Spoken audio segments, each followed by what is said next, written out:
Yang Yahudi. Ya. Ya.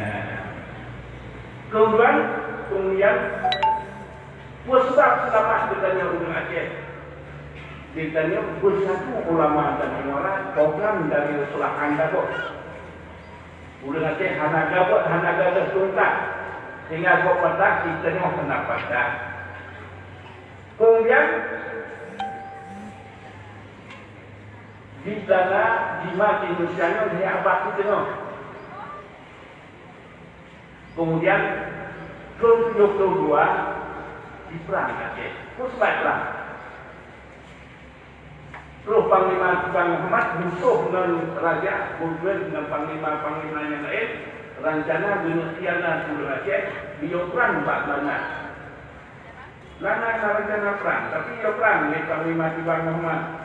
Perang dengan New kapuh raja, kapuh panglima terukir. Ternyata anak tu, dia ulang-ulang yang kecil lagi yang prinsip, yang kecobaan tinggal. Kan? Dia apa sesenang dia duduk berada di Indonesia.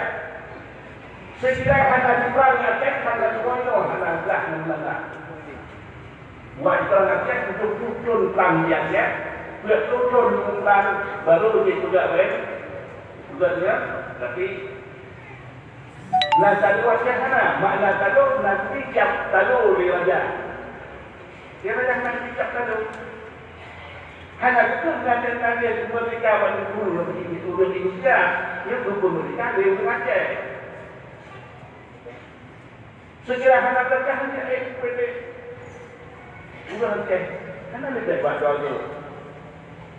Ya, jadi kita syukur nikmat Allah. Wajah di perang Aceh, seluruh Aceh di Indonesia dan Aceh yang berdoa payah di perjuangan itu hijau, kena budaya perang Aceh.